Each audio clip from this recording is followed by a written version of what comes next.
Good morning বন্ধুরা। তো সকালবেলা উঠলাম, উঠে বাসি কাজবাজ কম বেশি করলাম। শরীর ভীষণ খারাপ লাগছে, কথা বলছি চোখ মুখের অবস্থা দেখাচ্ছে। আর শীতকাল আসলে আমার একটা প্রবলেম আছে, যেহেতু শ্বাসকষ্ট প্রবলেম আমারও আর আমার মেয়েরও। তো ছোটোবেলার দিয়ে আমার শ্বাসকষ্ট প্রবলেম ছিল। তো মানে ঠান্ডা পড়লেই কাশি হবে আর এত মানে কষ্ট হবে বলার কথা না। তো উঠে কোনো রকম কাজ বাজ একটু বাইরে করলাম, তাই এই যে বিছনা টিছনা দেখো সবই পড়ে আছে, কিচ্ছু এই যে বিছনা মানে সব পড়ে আছে, যে মশারি টশারি কাঁথা মাথা সব কিচ্ছু তোলা হয়নি। শুধু ঘুম থেকে উঠে মেয়ে দুটো বিস্কুট খেয়ে পড়তে গেল, আর আমি এখন ঘরের কাজগুলো আস্তে আস্তে করব। তার মধ্যে আবার রান্না করতে হবে, ও যেহেতু কাজে যাবে। এই চিংড়ি মাছ ভাজা বসিয়েছি, সেদিন চিংড়ি মাছ এনেছিল, তো সেদিন রান্না করিনি। আমি যেদিন মাছ আনে তো সেদিন করি না, সকালে কেটে রেখে করতে গেলে না, যেহেতু ডিউটিতে যায় দেরি হয়ে যায়। তাই চিংড়ি মাছটা আজকে যে গাঁটি কচু কেটেছি, কেটে এই যে সিদ্ধ করেছি, গাঁটি কচু আর এই আলু দিয়ে চিংড়ি মাছ করবো। আর এখানে রান্না করেছি এই যে বড়ি দিয়ে আর একটুখানি চিংড়ি মাছ দিয়ে লাউটা রান্না করেছি। আর এটা হচ্ছে জলপাইয়ের মানে চাটনি করেছি।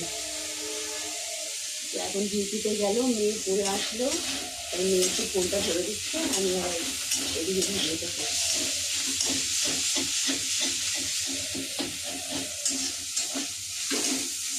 বলো বলো। এই জামা কাপড় ধুচ্ছি, ধুয়ে তারপরে বাসনগুলো মাজবো, নোংরা হয়েছিল কতগুলো। চাদরটা কেচে মেলে দিলাম, দিয়ে এখন এই যে সব কাটাকুটি করলাম, করে বাসন টাসন মেজে তারপরে কালকে আবার নিরামিষ আছে, ওই জন্য বটি ফটিগুলো বার করেছি, সব মেজে নেব।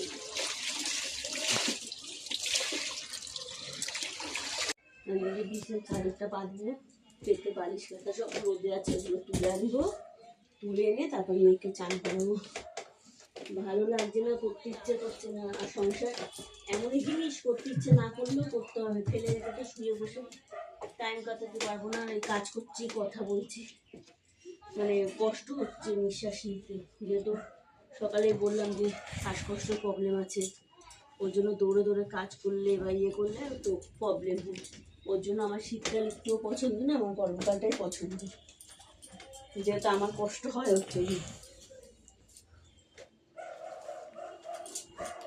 আর মেয়েটা, ছোট মেয়েটাকে দিয়ে কি করাবো, ওটা কিছুই তেমন করতে পারে না। মা করে দাও, মা করতে করতে মারও শরীর খারাপ, মারও আর কি বলবো।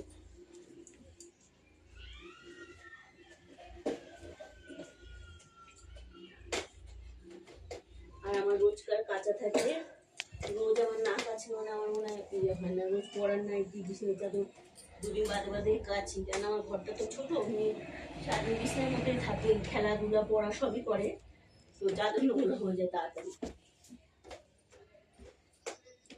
না কথায় যে ডাক না ইয়ে না কি একটা বেশ আছে, তাই এই বালিশ কাতায় যে রোদে দিয়েছিলাম, এগুলো যে তুলছি, সব তুলে তারপর হচ্ছে বা চালে আছে কোন বালিশগুলো তুলবো, একটু রোদে দিয়ে নিলে ভালো হয়।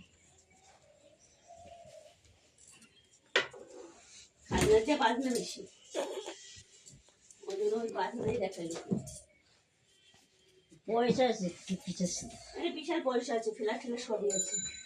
যাদের পয়সা আছে তাদের মন থাকে না, যাদের পয়সা নেই তাদের মন আছে, বুঝেছো? দুনিয়াটাই স্বার্থ, তুই ভালোভাবে মিশবা আর সবাই বাজ বাজ বসে থাকবে।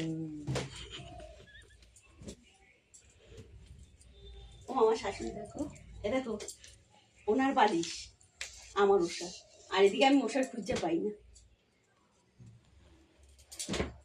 মানে মেললে জিনিস উনি নিয়ে যাবে আর বলবে কি নাই নেই। এখানে প্রমাণ তো, এই যে বালিশ আনতে গেছি পট করে, এই যে এই যে ওনার বালিশ, ওষার আমার, একটা ওষারের জন্য আমি ঝগড়া করবো না, ওই নীতিটা আমার নেই। না আমার কপাল নিতে পারবে, একটা ওষার নেবে, কপাল নেবে। রান্না করেছি এইমাত্র, পুজো পুজো দিলাম, এখন 2:30 বাজে, বেলা হয়ে গেছে যে খেতে বসতে।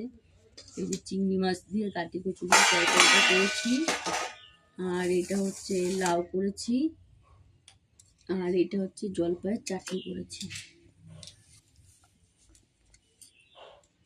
জলপাইয়ের চাটনি করেছি আর কাঁচা লঙ্কা দিয়ে করেছি বলে তরকারিটা সাদা সাদা হয়েছে। আমরা শুকনো লঙ্কা বেশি খাই না, হালকা পাতলা খাই, যেহেতু আমার 3-4টে অপারেশন, তো ওর জন্য। তোমরা পাশে থেকে লাইক করো, কমেন্ট করে একটা করে শেয়ার করো আর সাবস্ক্রাইব করো, তোমাদের কাছে হাত জোর করে রিকোয়েস্ট করছি।